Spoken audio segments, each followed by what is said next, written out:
可恨武后把持朝政，可恨武三思结党营私，但是最可恨的，却是我这个太子只能术士胡策。你叫我怎么能不自责？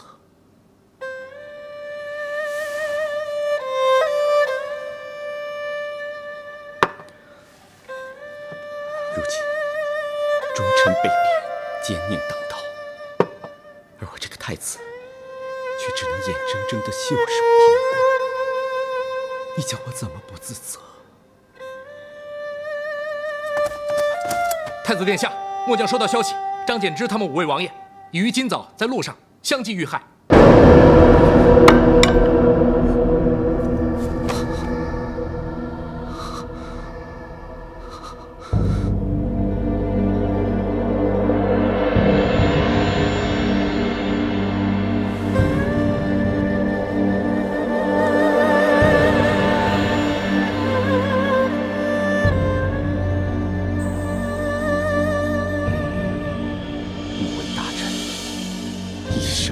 君爱国，本太子在此对天发誓，绝不会让你们白白牺牲性命。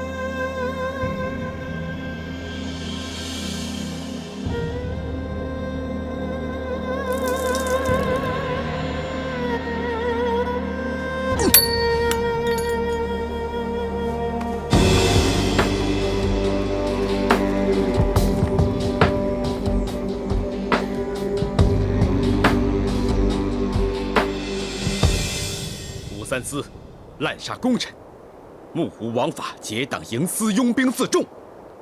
各位将士，你们可愿意跟我去讨伐这个老贼？好。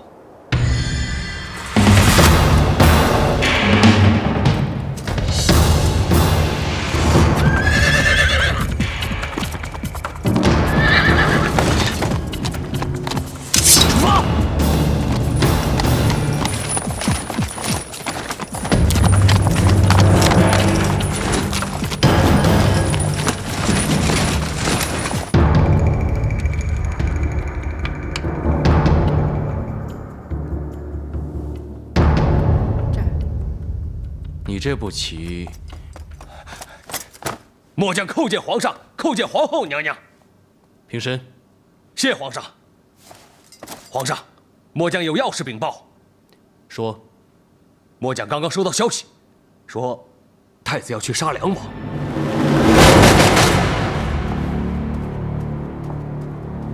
你说什么？再说一遍。太子要杀害梁王。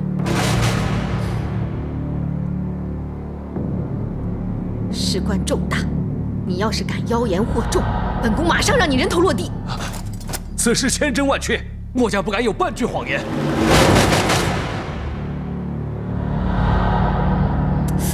哎呀，皇上，你举着旗是不是还在琢磨棋局啊？太子要杀武三思，对我们百害而无一利。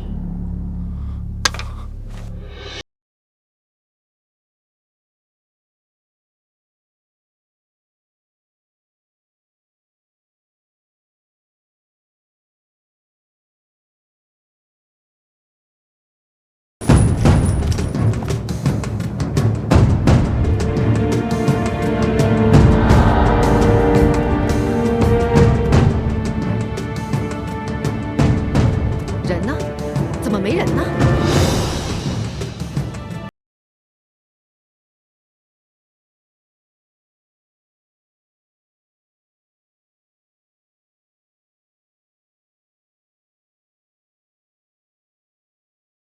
刚才的形势多险啊！如果我没有收到消息，及时的赶去阻止你，恐怕你已经凶多吉少了。我只知道我要亲手杀了武三思，难道你认为他不该杀？该杀！武三思专横跋扈，祸国殃民，人人得而诛之。可是我还是要跟你说，如今时机还未成熟，不能杀他。你别在这跟我谈什么时机，该杀者就要杀。如果贸然行事，只会让我们自招损伤，最后前功尽弃。要杀武三思，绝不能轻率，必须从长计议，以策万全。我不懂什么叫从长计议，我只知道我们在这什么也不做，这叫坐以待毙。还不如拼死搏一场，还落得个痛快。你杀了武三思又如何？皇后早已经跟他沆瀣一气。你动了皇后的人，他会轻易的放过你吗？反而会平白给皇后落下一个让他对付你的口实。皇后早已视我为眼中钉、肉中刺，即使我不杀了武三思，又有什么差别呢？有差别。只要你还活着，你就有胜利的机会。如果你现在死了，你就彻彻底底成为一个失败的人了。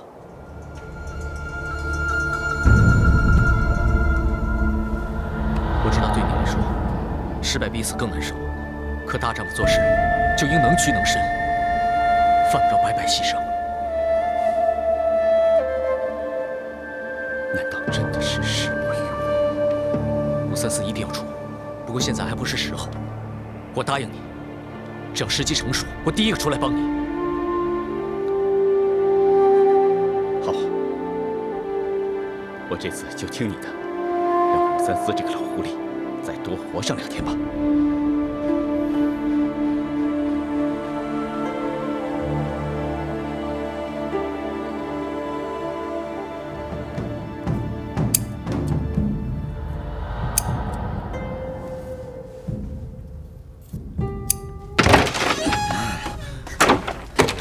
殿下小心！滚开！大胆奴婢，竟敢对本王不敬！奴婢不敢，奴婢不敢。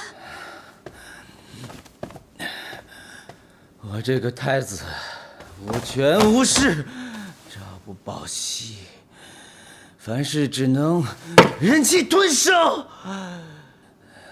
谁会把我放在眼里？啊？谁会啊？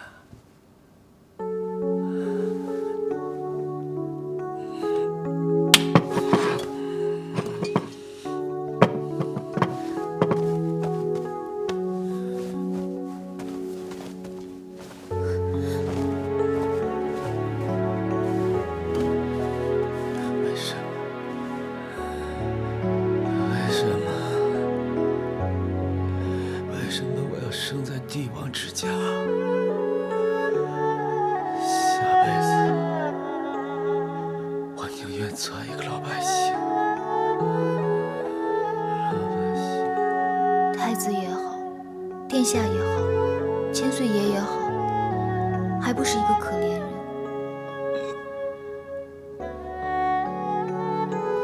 看来你这殿下，跟我这宫女，好像也没有什么分别啊。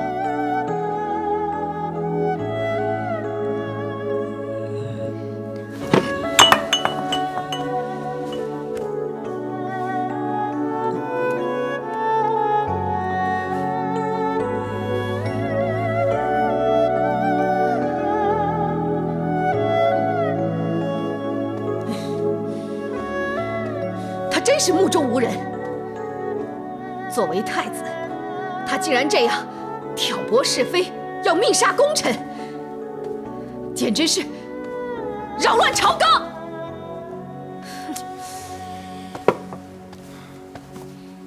皇后息怒，息怒。也许根本没有这回事，只是捕风捉影罢了。捕风捉影？等你捉到影子，我们俩就不能站在这儿了。还算他运气好，要是让我抓个正着，哼！既然如此，不如就此作罢了吧。不可以！无凭无据的，谁也无可奈何。无可奈何？哼！欲加之罪，何患无辞？我不相信我对付不了他。皇上，要不然借此机会废了他的太子。不可以。为什么不可以？你废掉他之后，谁来做太子？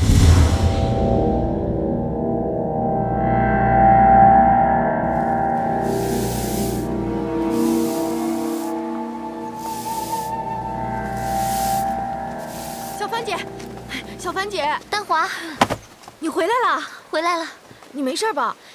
你放心吧，我没事。那就好，那就好。可云霞姑姑就没有那么走运了。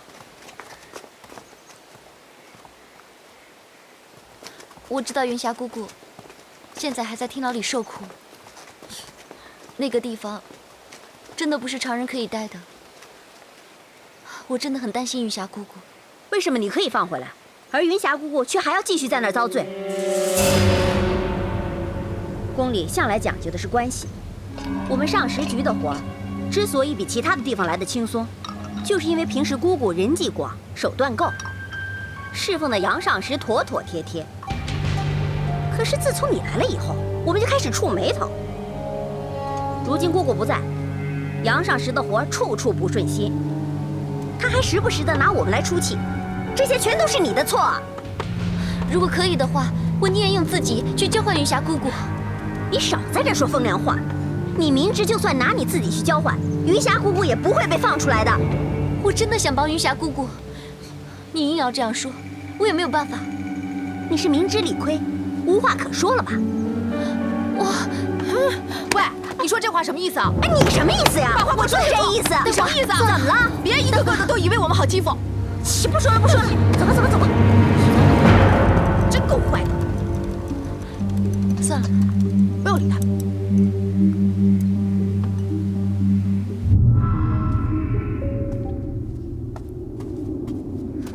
奴婢叩见公主殿下。免礼免礼，快坐。谢公主殿下。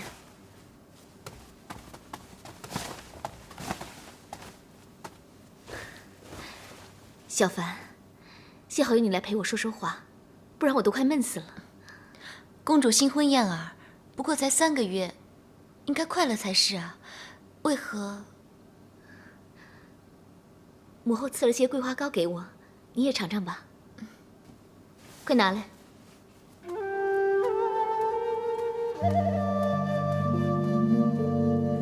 有没有樊良的消息？还没有。怎么还没有？难道他出了什么事？本宫总有种不祥预感。会不会？公主别担心，只要一有樊良的消息，奴婢会马上转告公主的。你是最诚实的人，本宫相信你不会骗我。如果没有你的帮忙，本宫真的不知道该如何度过眼前一个又一个的难关。那本宫就等你给我带来好消息。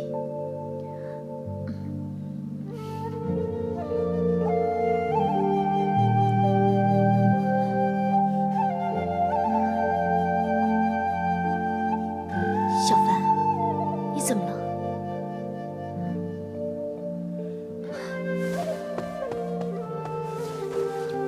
奴婢今日来，其实是有一事相求。什么事啊？求公主殿下带奴婢向皇上还有皇后娘娘求情，求他们网开一面，放云霞姑姑一条生路。你知道，我向来不过问宫中事务的。云霞姑姑跟奴婢一样，无故含冤下狱，奴婢侥幸获释，但是姑姑却仍然身陷囹圄。奴婢年少体健，尚且难以忍受天牢之苦，何况年事已高的姑姑，她又如何熬得住？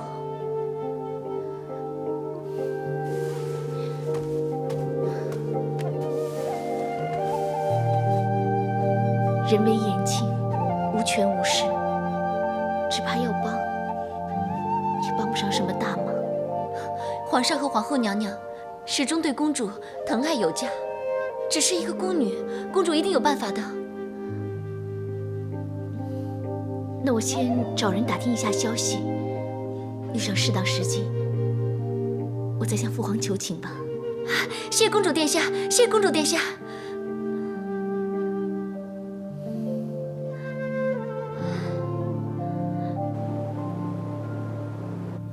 来啊，来。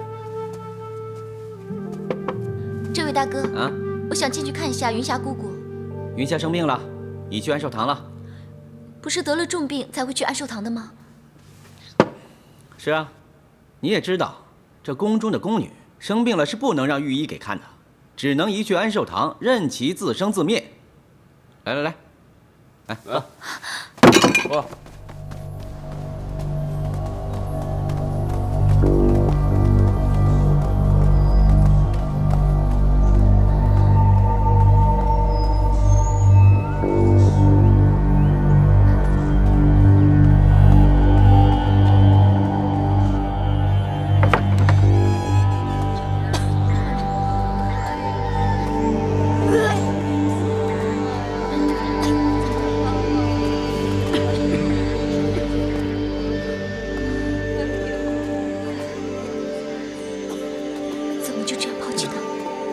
让他们在这里等死。云霞姑姑，云霞姑姑。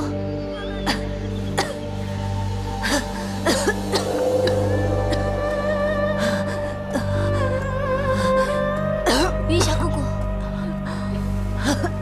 姑姑，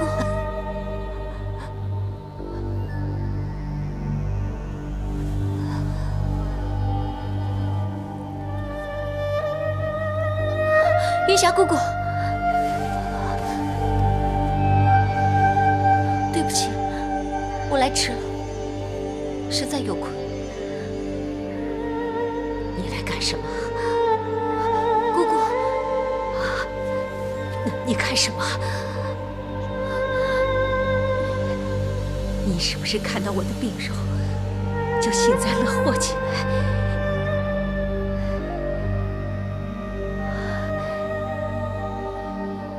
你要笑，你就笑吧。我知道，我来了以后就没有机会回去。 你耻笑，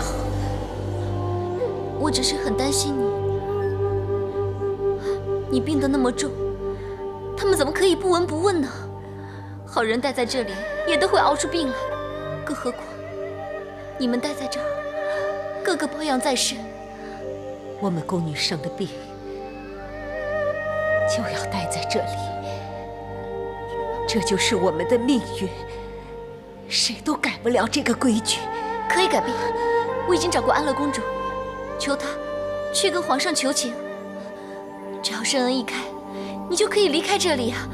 姑姑，你不要放弃啊！可以改变。刚才有个宫女离开了这里，那是我来了以后的第16个宫女。不过。 他们不是活着离开，是死后被抬出去的。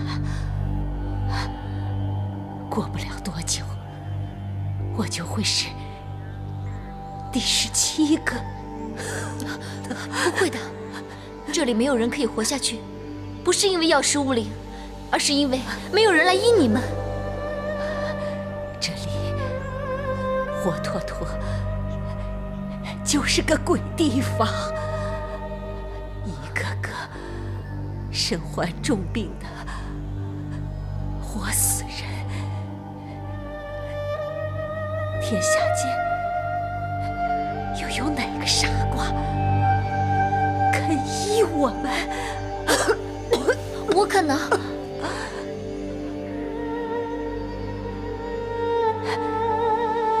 你肯？你想清楚没有？你有这个本事。我要医好云霞姑姑，我一定会医好你的。你等我。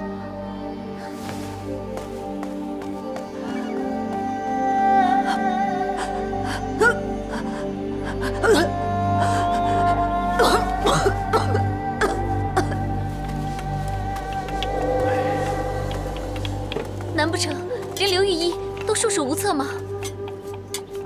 听你说的病症，恐怕是患了顽疾呀。一般药方的药效太缓慢了，安寿堂湿气太重，留下来也是无法根治啊。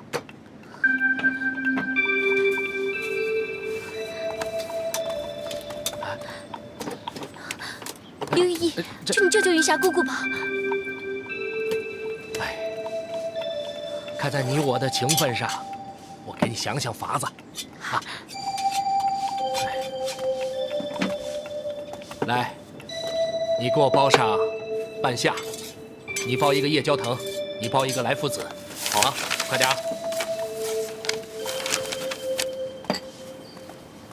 这个偏方叫做寒苏丸，记住，要用刚出生的嫩羔羊，加上杏洛还有五味子，一同蒸上3个时辰。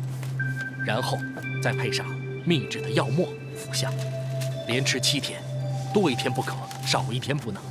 好，我知道了。每天找一头嫩羔羊，应该不是什么难题。这是宫里的规矩，宫女病了，我们御医是不能给他们医治的，所以万万不能让人知道是我给你开的方子，否则我就要饱受重责。刘御医，请放心，莫凡一定恪守承诺，绝对不会说出去的。哦，还有一个问题，治标不治本。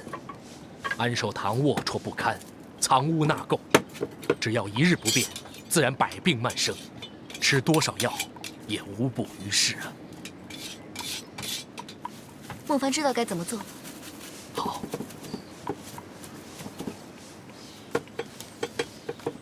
谢谢刘御医。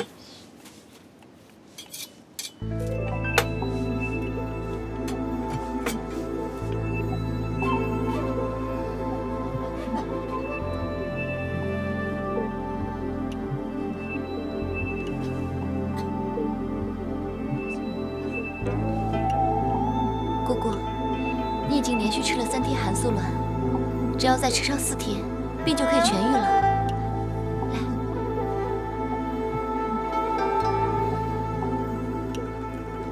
你当初说要医我以为你是信口开河，我真是没有想到啊！你这丫头这样认真，每天来给我喂药。宫中是个大家庭，大家呢都要守望相助。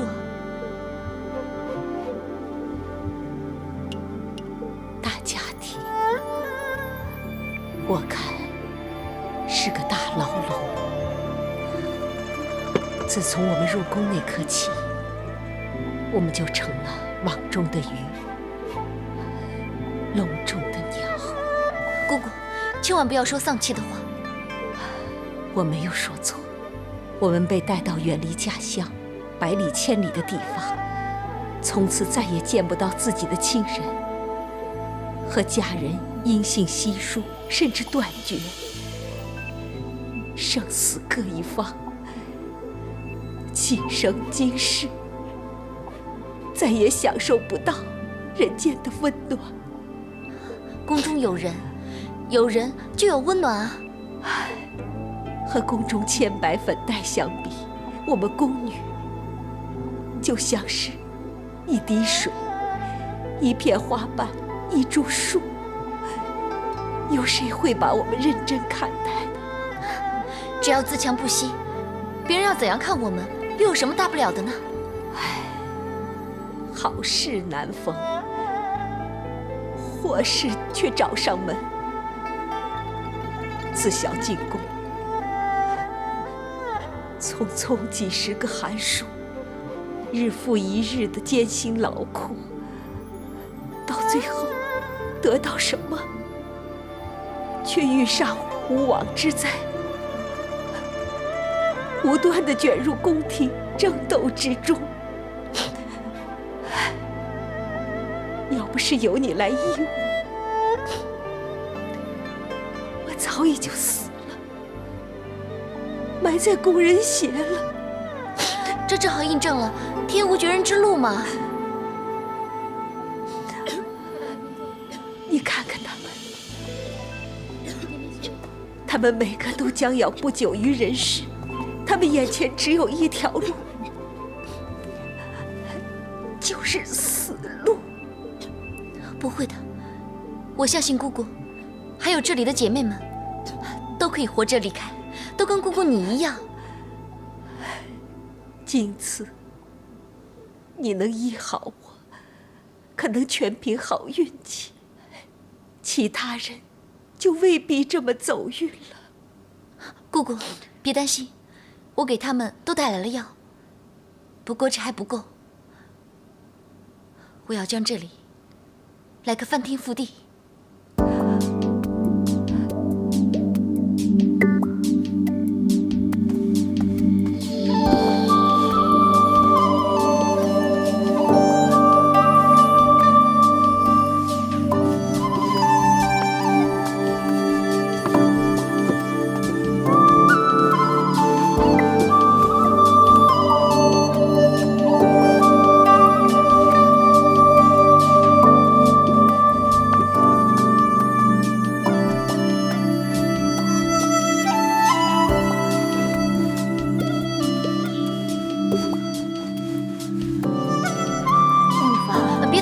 我来就好了。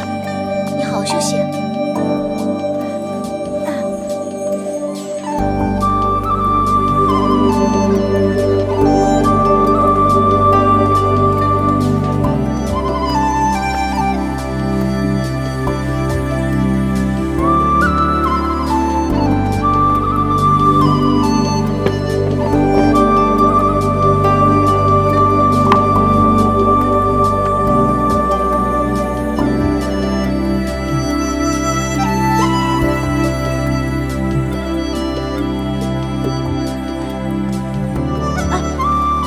小凡姐，我来帮你吗？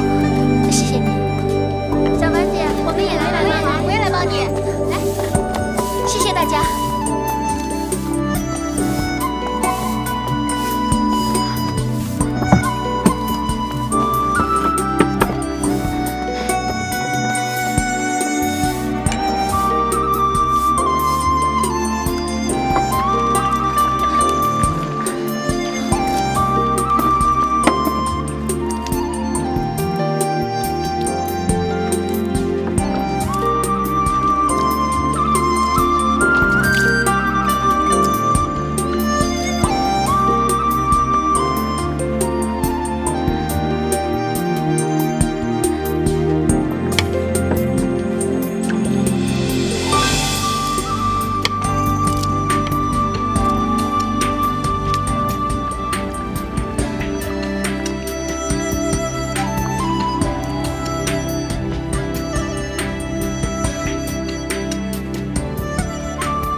云霞姑姑，哎呀，你刚刚病愈，不要过分操劳啊。哎呦，没关系，入宫干了这么多年的活儿，今天是我干的最愉快的一次。你看，全凭你一股傻劲儿，救活了这么些人。你们别客气，姑姑，我看到你，还有看到姐妹们，都可以活过来。我要感谢老天爷保佑我们。孟凡，我看你的医术比御医还高明，看来你今后应该去掌管上药局才是啊。是呀，就是。云霞姑姑，你还说笑呢。来，我帮你一起擦。哎。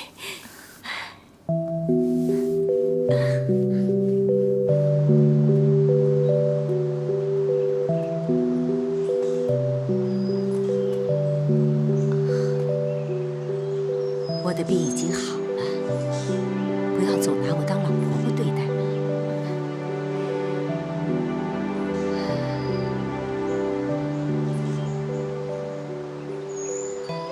说实话，我当初没有想到可以活着离开这里。姑姑，即使环境再怎么恶劣，都不要轻易放弃啊！哎呦，好了好了，不要像个老婆婆一样唠唠叨叨，否则我没有病死，也要被你唠叨死。这次你不仅来探病，还私下医治好了这么多宫女。按说你干了件天大的好事情，不过你终归是违反了宫中的规矩，恐怕不只是惹人非议，甚至会惹祸上身的。救人如救火，当时我也想不了那么多。你是个好人，好人本该有好报。不过这里是宫中，你这样做，参见周公公。免了，孟凡，皇后娘娘懿旨让你入宫觐见。皇后娘娘要见我。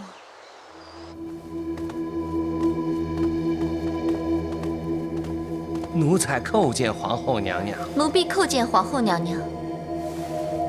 孟凡，本宫知道你在安寿堂做了些什么。奴婢擅奏主张救人，全是出于好心，所以才会犯下宫禁，请皇后娘娘恕罪。你快起来，起来！本宫又没说要惩罚你，快起来。谢皇后娘娘。安寿堂一直都是宫婢静待寿终之所，难得你不嫌弃，悉心照料患病的宫女，本宫也深受感动，所以本宫不但不惩罚你，还要赏你合浦珍珠。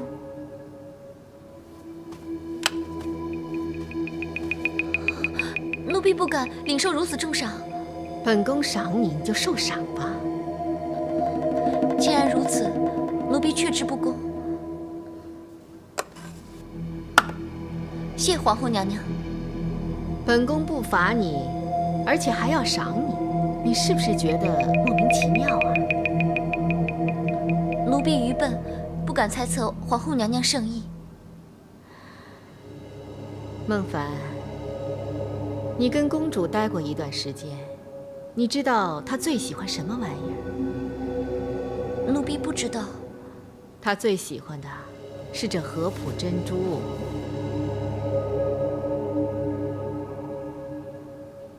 本宫再问你啊，寸脉沉，尺脉浮，还伴有偏食症，这是什么症状啊？回皇后娘娘，这好像是妊娠的征兆。难道是安乐公主怀有了身孕？你这小小的奴婢还真是聪慧呀！公主确实身怀有孕啦。恭贺皇后娘娘。你跟公主感情颇深，现在她身怀有孕，一个人终日在宫中闷闷不乐，你过去探望探望她，帮她解解闷儿啊！奴婢遵命。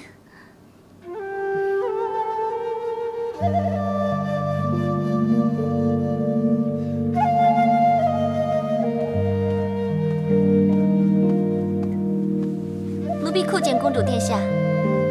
免礼。谢公主殿下。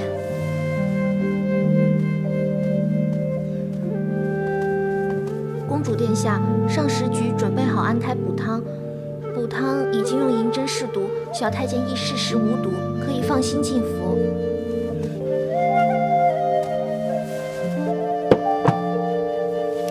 等等，本宫觉得这儿有点凉，你去给本宫拿披风过来。奴婢遵命，请公主慢用。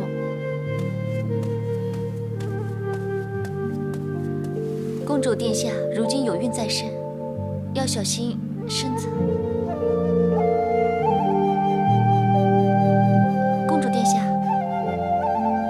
公主殿下，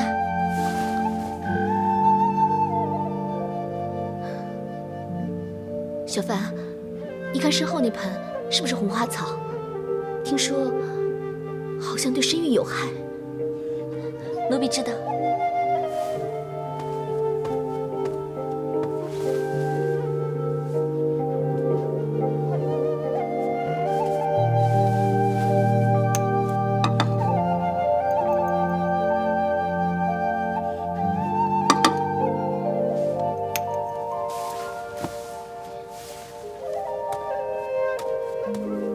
公主殿下，据奴婢所知，这一盆不是红花草，是金兰彩花，对胎儿无害，对身体也无害，请公主殿下大可放心。好，好。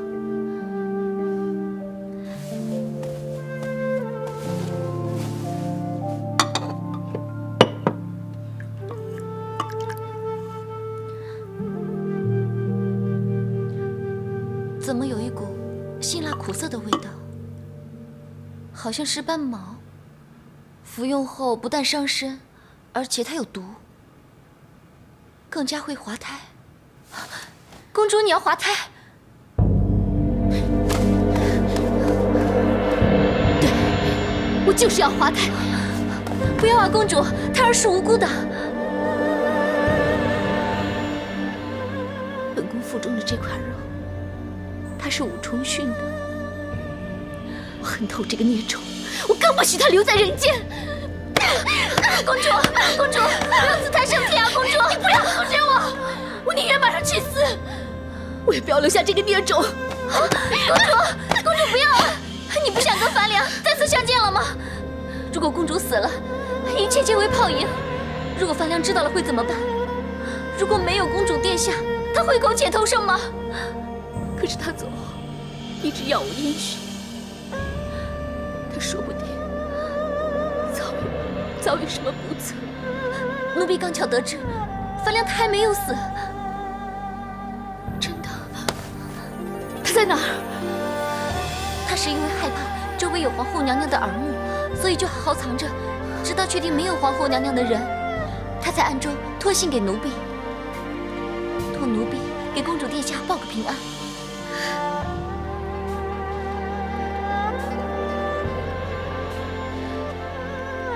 原来樊良还活着，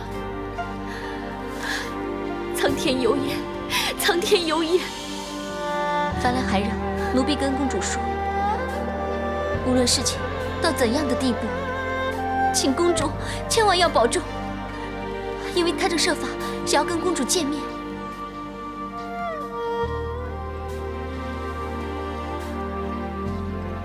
樊良，我等你。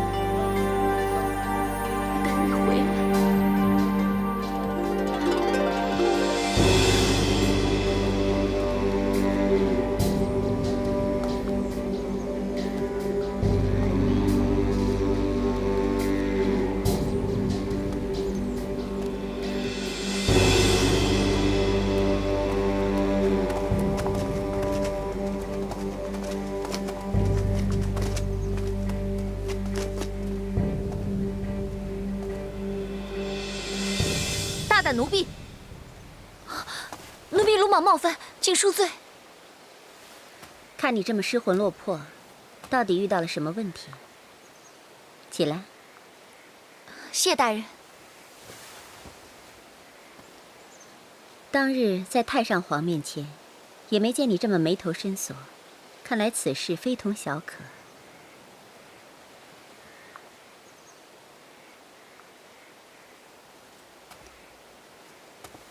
当日太上皇薨逝之前，吩咐过我要好好照顾你。你要我今天抗旨吗？谢大人厚爱。知不知道，在宫中做事要快，解决问题要快，不要啰啰嗦嗦的。快说。奴婢有个同村姐妹，家人替她安排了门亲事。本来是一件喜事，可她早有了意中人，所以他们决定一起私奔。可天不作美，逃亡期间，男的不幸身亡，而女的却不知男的已死，被家人带回家中，逼迫与他人成婚。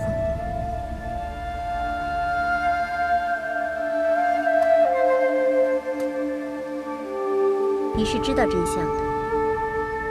是。可是我为了安抚我的同村姐妹，我居然跟她撒了谎。我骗她说，那个男的还尚在人间。那还有什么问题呢？为什么会没有问题？他那么相信我，可我却在欺骗他。他现在还怀有身孕，可是腹中胎儿却又不是那个意中人的，他受不了这个打击，打算下药滑胎。所以我只好捎了口信给他，要他好好活下去。可是他的意中人早已死去，我在欺骗他，我是在欺骗他。那你的同村姐妹听了你的谎话，有没有生存下来的？有。那她那肚中的胎儿有没有保存下来？有。那你说了谎话又有什么关系？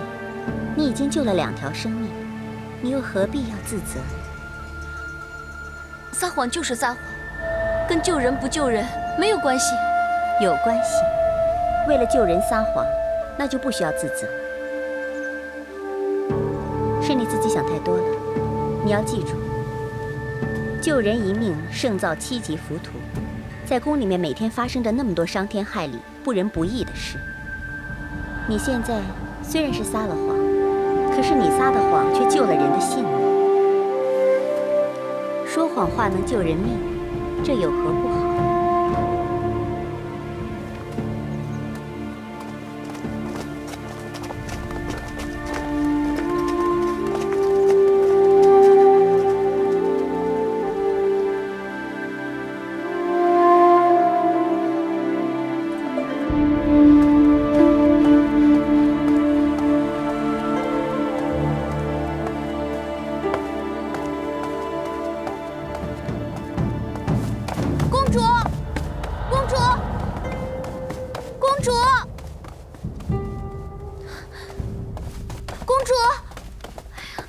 什么事了？不得了了！我刚才替公主去拿安胎的补药，回来之时发现公主不知所踪。公主不见了？可是公主怀有身孕，又怎么会到处乱走呢？我已经找遍整个凤阳阁，始终不见公主的踪影啊！我去找找公主。莫凡姐，万一公主有个三长两短，我可就死定了。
人人都说，爱到尽头，即是海枯石烂，矢志不渝。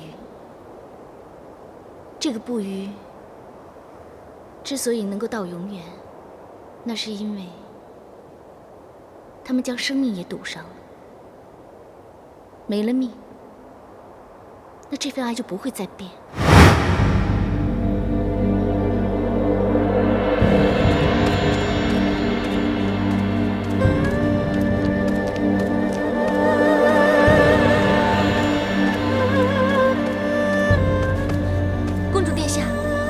这里干嘛？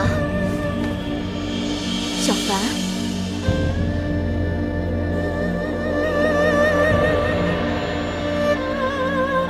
这里比较无拘无束，干什么都没有人会打扰我。公主，你不会又干傻事吧？其实我早已经猜到了，樊良终究逃不过一死的下场。我应该陪他一起去阴曹地府。不可以啊，公主！公主，你看一看，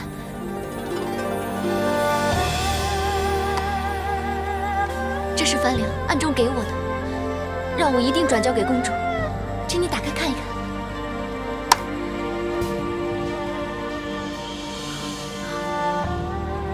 樊良他知道，公主最爱的就是合浦珍珠。所以让奴婢无论如何也要交到公主手里。你不会骗我吧？奴婢身无长物，又何来如此贵重之物？而且奴婢又从何得知公主最爱的是合浦珍珠？范良还记得我最喜欢的是什么？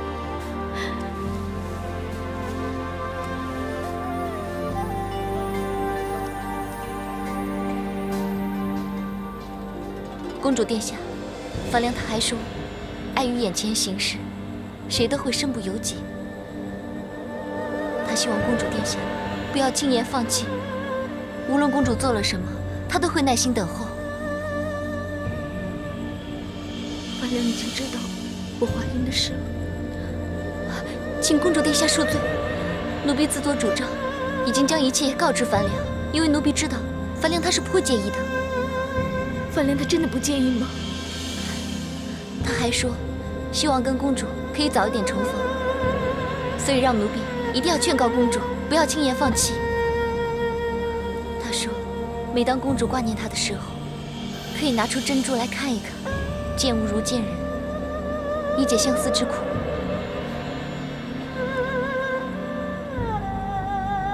见物如见人，以解相思。范良，你放心，我会坚持，我会坚持的。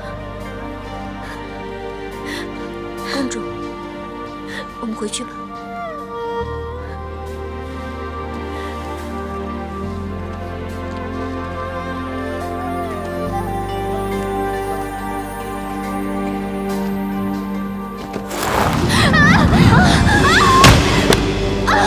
公主殿下！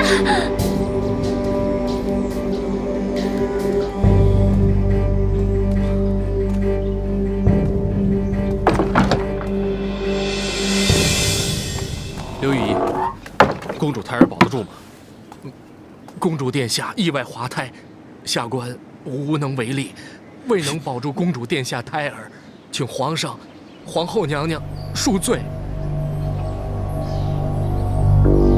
那现在人怎么样？幸好公主殿下出事时，那位小宫婢孟凡在旁，及时通知了下官，才得以马上施救。公主殿下并无生命危险。孟凡，雨衣，朕现在可以进去探望公主吗？公主殿下虽然无性命之危，可是滑胎令脏腑气血虚损，需要休养，不适合人多打扰。你这个庸医！我的孙子夭折了，你们还在这说这些？刘雨衣，你真是个没用的东西！你没有保护好我的嫡孙，你就没尽到责任，我饶不了你！下官罪该万死，下官罪该万死啊！爹，现在就算要刘雨衣人头落地，甚至受千刀万剐之刑，又如何？最终还是于事无补啊！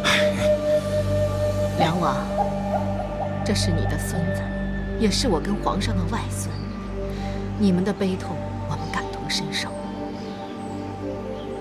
行了，都节哀顺变吧。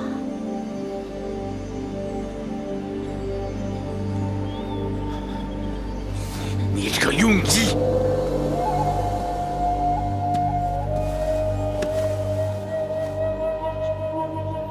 公主，你要保重。我没事。这孩子，我根本也没有想要留住他的意思，只是樊良不介意，所以我也不会在乎他的生死。终归是滑胎了，也罢，这也许就是天意。这个孩子，可能本来就是一个错误。奴婢只是担心公主的身体。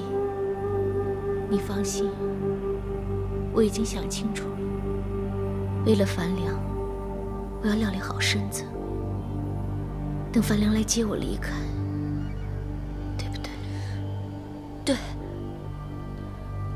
樊良知道公主殿下没有放弃，总有一天，奴婢相信公主殿下跟樊良会重逢的。倘若你再见到他，你代我告诉他，从今以后，我什么都不怕了。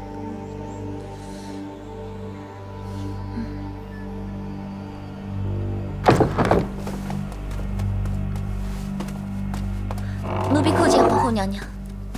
哎呀，哎，躺下，躺下，躺下。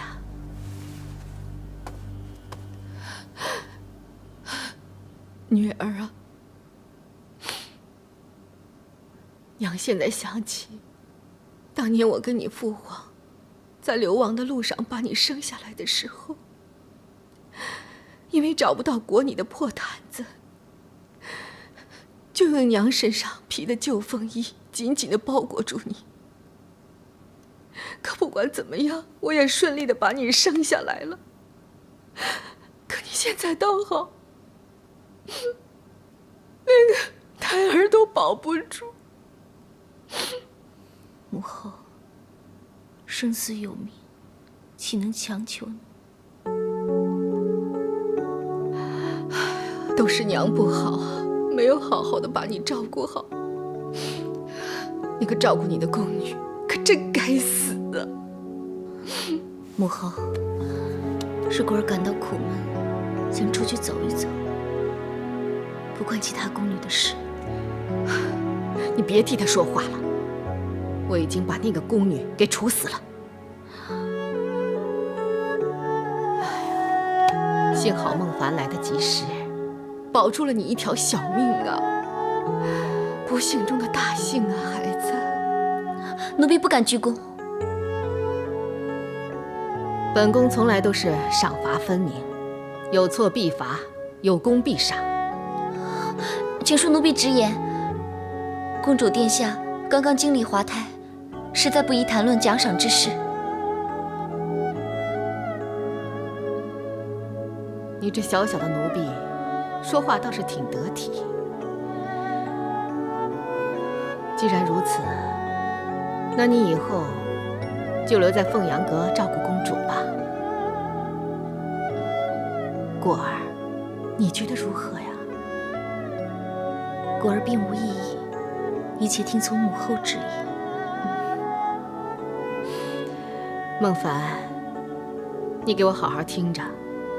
从今以后，你留在凤阳阁，全心全意地照顾侍奉公主，就不必再回上食局了。奴婢遵命。想吃点什么，娘让他们给你做啊。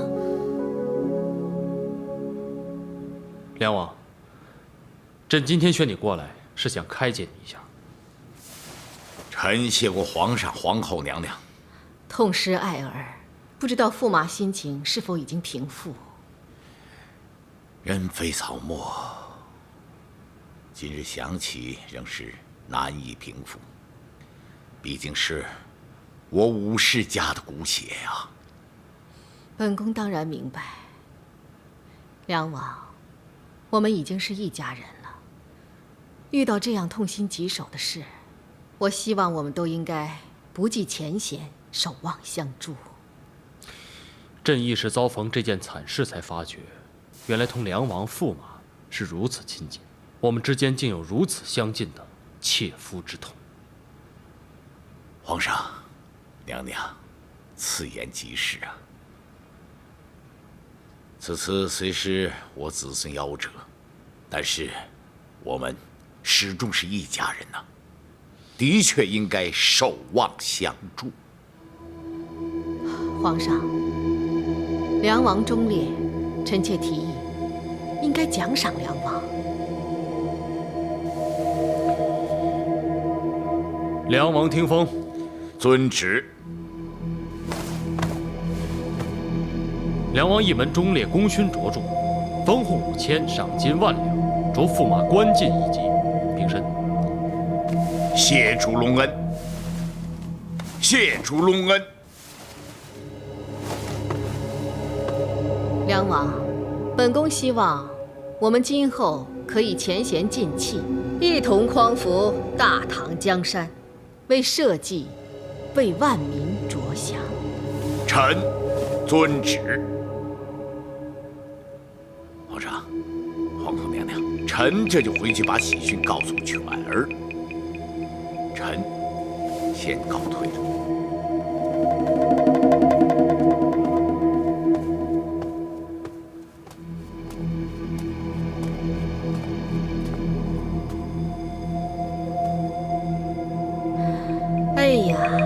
婉儿真是料事如神呐！你看，这武三思得到了一点点甜头，就对我们服服帖帖的。武三思贪财慕势，给他点好处，他当然不会拒绝。可此人一向是贪得无厌，此方法恐怕用得了一时，难用一世。此次幸得婉儿为朕出谋划策，朕才能够拉拢武三思。谢皇上夸奖。当日虽然除去了张易之、张昌宗二人，可是武三思一伙人还在，始终是皇上的心腹大患。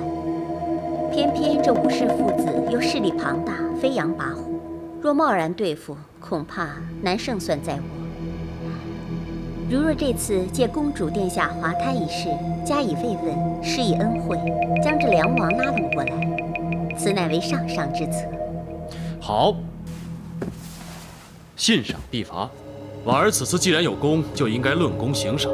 可是要朕赏赐你些什么才好呢？皇上，皇上，臣妾倒有个好主意，一个极好的主意。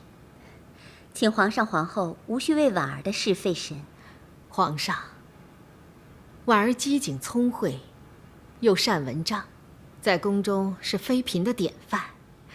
臣妾提议，不如请皇上迎婉儿进宫，册封为昭容。皇上意下如何？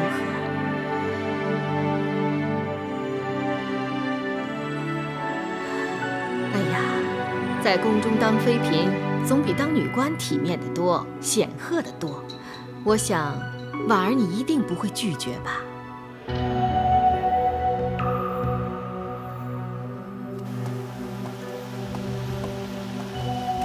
小凡姐，丹华，恭喜你啊！恭喜我什么？恭喜你救了安乐公主啊！立了大功，承蒙皇后娘娘懿旨，去照顾安乐公主，小福姐又在照顾太子，你们两姐妹一个照顾太子，一个照顾公主，真是羡煞旁人啊！损人利己，厚颜无耻。你把话说清楚了，我怎么损人了？原来照顾安乐公主的宫女是怎么死的？她是被皇后娘娘赐死的。如果那个宫女没有死，你可以去照料公主吗？你全凭踩着别人的尸体才有今天的地位，你说自己是不是很可耻？我没有。你不用狡辩，留待你到阴曹地府时，再跟那无端惨死的宫女去解释吧。哎呀，小凡姐，算了吧，他们啊，就爱跟你抬杠。丹华，我没事，你去干活吧。好吧。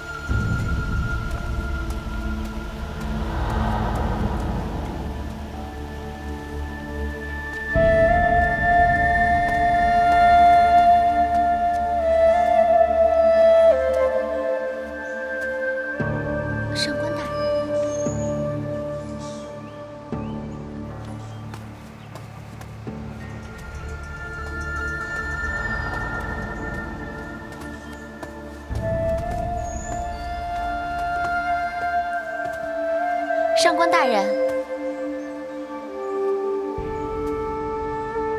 人，上官大人，看你心事重重，是不是有什么烦恼的事啊？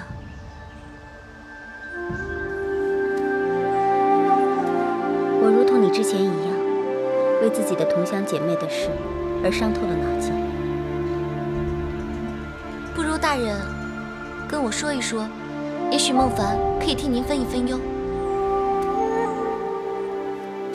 我这同乡姐妹，她住的村子是个龙蛇混杂的地方，当中有几帮恶人互相争斗，为己有一帮人做大，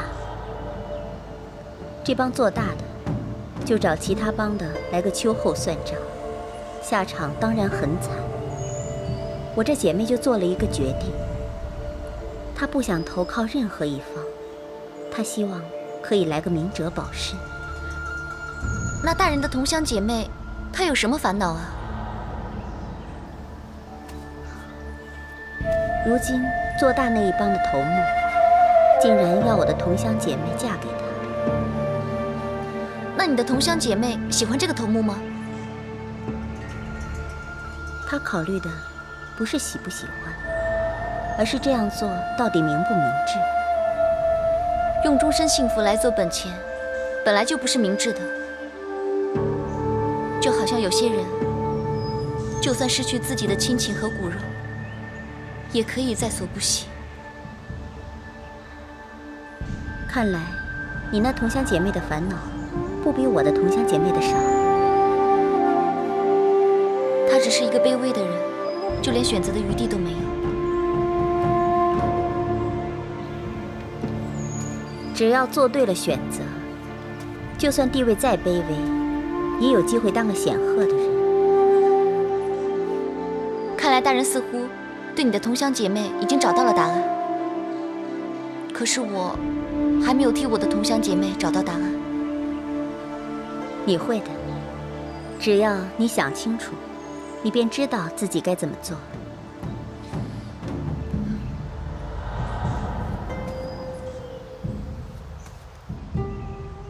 太上皇曾经说过，生杀予夺乃天子之权，翻手可杀万民，覆手可救苍生，这便是大权。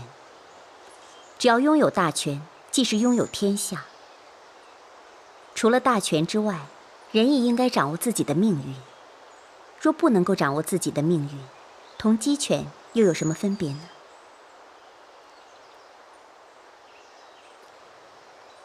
三冬季月景龙年，万城关风出灞川。遥看殿月龙为马，回蜀双园欲作田。岁岁年年常护庇，长长久久乐生平。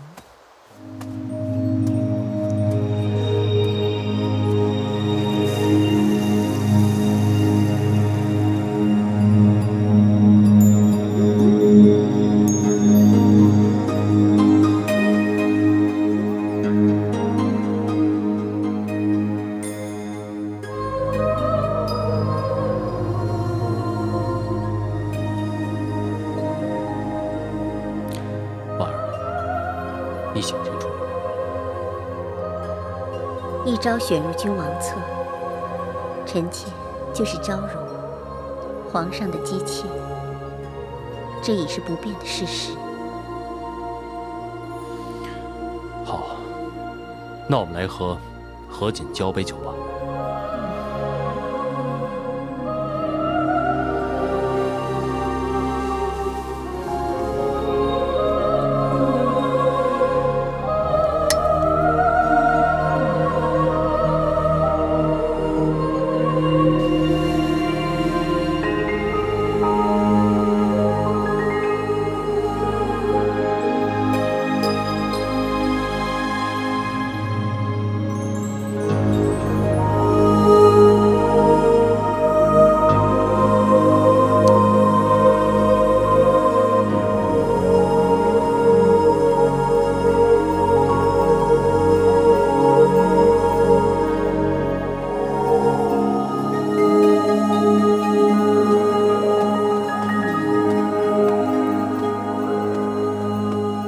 公主殿下，该喝补汤了。我要料理好身子，有朝一日，樊兰带我离开时，也好跑得快一点。我对天发誓，这次要跑，没有任何人可以阻挠我和樊良的。对啊，奴婢相信，再也没有什么可以阻挠公主殿下和樊良的。小樊，能够认识你，实在是我这一生的荣幸。如果旁边没有人的话，不如我们就姐妹相称吧。公主殿下，主仆有别，奴婢不敢。那么我既为主，你为仆，是不是我说什么你都要听啊？公主殿下的命令，奴婢不得不从。那么我吩咐你，从今天开始，如果旁边没有人，你我就以姐妹相称。公主殿下，好妹妹，叫我姐姐吧，因为我年纪比你大。好妹妹，叫姐姐吗？好，姐姐。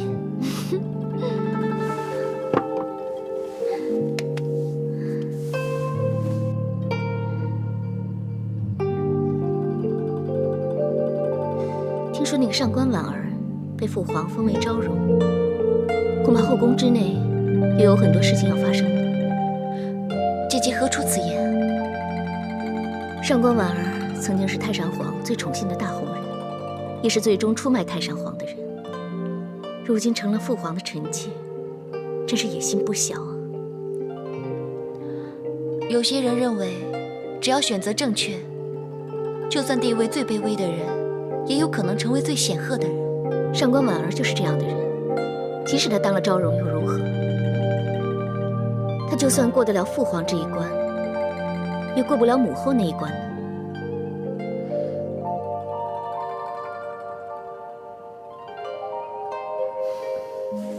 姐姐，来，趁热喝了吧。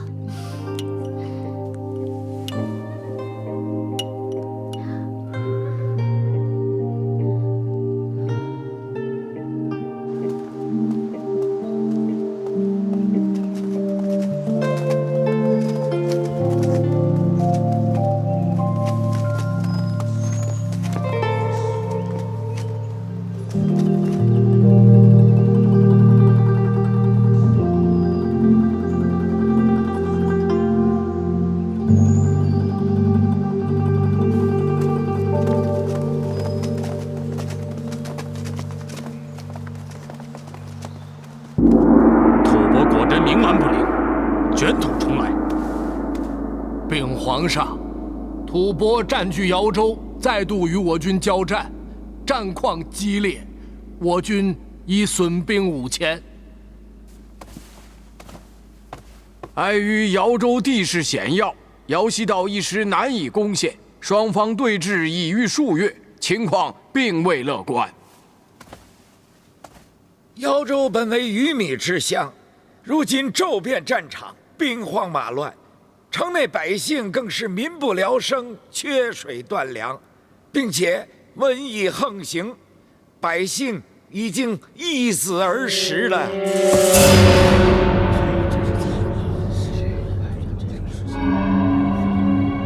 想不到我李唐江山传到朕的手里，竟然出现如此惨况，朕真是愧对天下百姓。启禀父皇，父皇无需自责。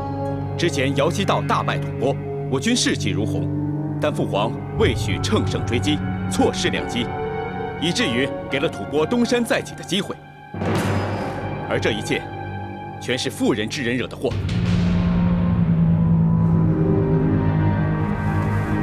既然良机已失，后悔已经来不及了。瑶州百姓仍身处水深火热之中，所以依臣之见，应尽快找出对策。对策？事到如今还能有什么对策？干戈既起，死伤自然无可避免。早知如此，又何必当初呢？太子，你这口中的当初是什么意思啊？该不会是指责我跟你父皇复李姓大唐之后，反遭外族入侵吧？母后，你误解了。复我李姓大唐，此乃理所当然。儿臣所指的当初，是指儿臣当初提出与吐蕃结亲，可惜呀，母后执意坚决反对，为了一己之私，因私忘公，才使得瑶州百姓如此受苦受难。哼，是吗？如此说来，我倒成了大罪人了。吐蕃狼子野心，和亲与否，都未必能避免这场战祸。皇上所言甚是，我们泱泱大国，岂能和小族结亲求和呀？有失国体嘛？是吗？之前太宗皇帝之时，文成公主下嫁松赞干布，缔结姻亲，吐蕃更是举国欢庆。文成公主更将我国君子之风带到蛮夷之地，教化众人。敢问母后，此举有何不当？皇后母仪天下，血浓于水，难舍骨肉之情。敢问，又有何不妥啊？不错，文成公主是远嫁吐蕃，诚以美事。可是说到底，文成只是宗室之女，她并不是太宗皇帝的亲生女儿。远嫁吐蕃，不损大唐风范。可是安乐公主呢？那是皇上的亲女儿。如果远嫁吐蕃以此求和，那就绝对有损于我李唐的声威名望。梁王句句铿锵，掷地有声。但若要说到有损我李姓大唐威风之事，莫不过早些日子5位大臣被害，而这奸贼却仍然在逃。梁王，你说是吗？究竟是谁能够有此能耐？这5位大臣拥军有功，位居高位，受我皇上赐的免死铁券，却灾星临头。这一生一死之间，忠奸义位，黑白不分，是非颠倒，世间最荒谬之事莫过于此。这样的口舌之争根本于事无补。当前之急是要驱除外敌，还百姓一个太平。瑶州灾情紧急，拖不得。我看这样吧，既然太子宅心仁厚，心系灾民生死，那不如救灾之事让太子统领了。瑶州地势险要，赈灾一事需要结合多方之力。太子久居宫中，恐怕……崇俊愿担此重任。太子，赈灾之事，崇俊自当尽心尽力，救瑶州百姓出水深火热之中。好，就由太子担此重任。至于吐蕃是战是和，就……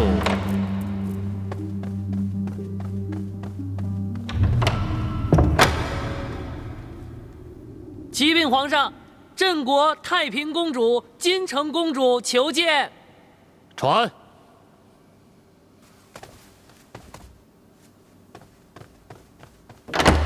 传镇国太平公主、金城公主觐见。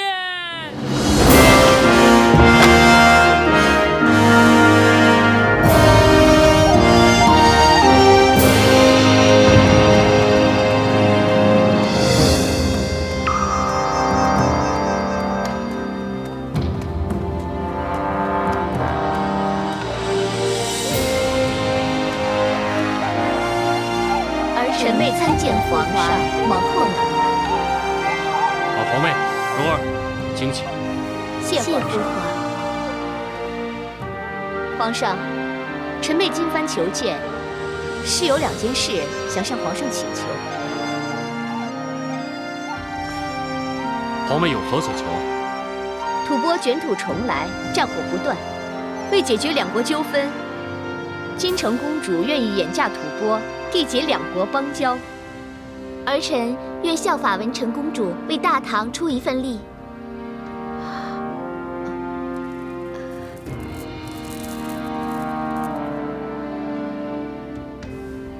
皇上，微臣以为，金城公主乃6皇伯之女，也是皇上的养女，不失体面，又能节义示好，这样做未尝不可。好，好极了！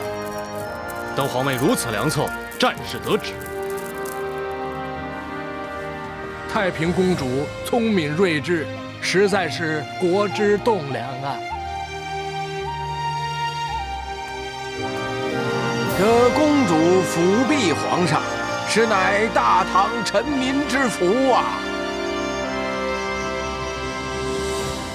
朝廷大事，自有皇上和太子主持，本公主岂能参政？各位过誉了。皇上，臣妹还有一事相求。皇妹请说。恳请皇上恩准臣妹到太平观清修，远离俗务国事，好好为母皇守孝3年。公主孝感动天，不过3年不理国事，岂是社稷之福啊？3年实在太长了。请公主三思。本公主心意已决，还请皇上成全。皇妹啊，天之上尽知你对太上皇的孝义之心，可眼下正是用人之时啊。皇上有诸位大臣和王爷相辅左右，还有皇后从旁协政，少了一个太平，或许这天下会更加太平呢。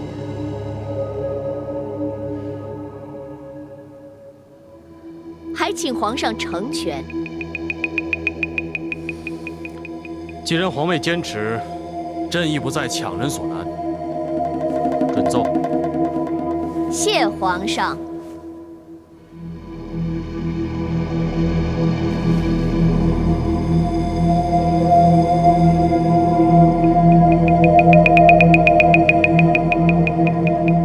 弃舍生死，穆勒涅槃，得无禅心，得胜三昧，不乏信财。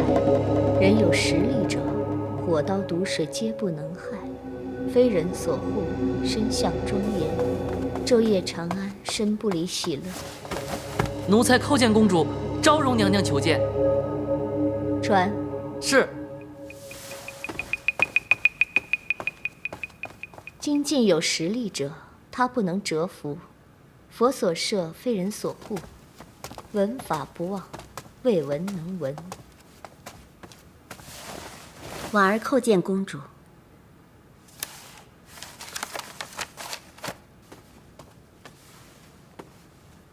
不必多礼，起来吧。谢公主。请坐。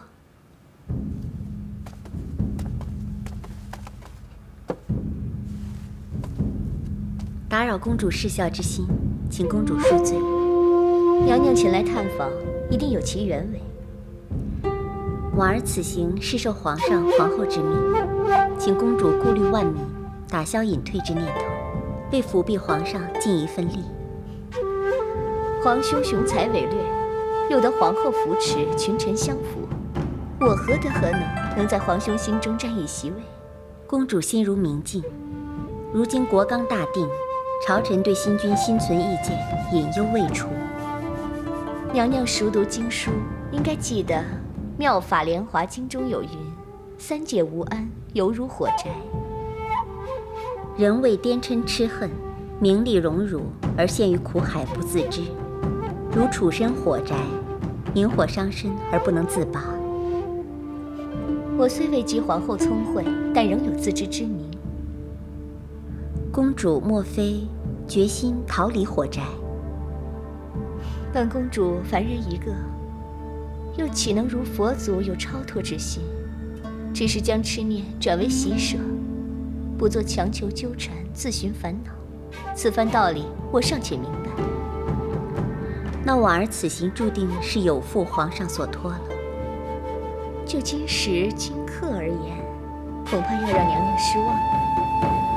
那依公主所言，何时何刻方能达成婉儿的心愿呢？深宫之中变幻莫测，今日是明日非，所谓的决心又岂有不变的道理？记得当年太宗皇帝驾崩之后，母皇也曾到感业寺出家为尼，只是天宫认定母皇乃治国之君，可以扭转乾坤，卷土重来。太平自小得母皇以身言教，悉心栽培，如今借尽孝游，一言一行指望不负母皇的期望。公主果然有先皇风范，母女心思如出一辙。母皇生前最疼娘娘了，虽无血缘，但关系尤胜母女，在太平心中亦早以姊妹相待。婉儿感谢公主厚爱，可是婉儿人微言轻，不敢僭越。诚如今夜，婉儿只不过是担当一个说客。这只是当权者不懂用人，大将之才当小君。娘娘的才干，在后宫之中，只有太平和母皇最为清楚。公主言重了。如今时事，本公主一心求退，守孝之事主意已定，请娘娘回去复命，也好让皇上皇后心中有底。婉儿定当将公主心意转告皇上皇后。有劳娘娘。那婉儿告退。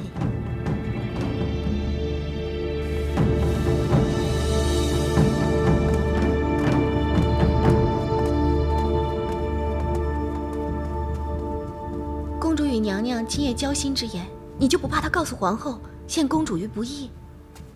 上官婉儿是个明白人，自会做明白事。公主真那么肯定？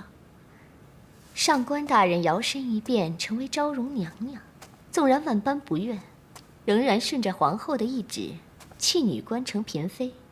本宫就知道，我俩皆是知进退、懂得审时度势、拥有相同本事的人。这个太平公主果真决心守孝，未存一心。婉儿前往太平观探问过，公主言行一致，每夜诵经2个时辰，清心寡欲，未有异样。太平献计在前，博得群臣信赖；隐退守孝在后，又博得百姓的赞许。他怎么会无所求？昔日太上皇对公主存有诸多猜疑，以为其心思计谋不下于自己。姐姐有此顾虑，亦不无理由。太平公主深谋远虑，滴水不漏。她以为她做的事情能瞒得过天下人，可还是骗不过本宫。但正是因为太平公主是个聪明人，每行一步必先审时度势。如今知道姐姐跟梁王连成一线，自知孤掌难鸣，无以匹敌，自然隐身而退，也不无可能。她完全可以借退隐之名，保性命、存实力，企图韬光养晦，觊觎时机再起波澜。姐姐心思缜密，官人察事和别人不一样，妹妹佩服。太上皇就是阴险狡猾，深藏不露。太平乃其血脉，尽得他的风范，本宫不得不防啊。那姐姐有何打算？她不是要守孝以示天下吗？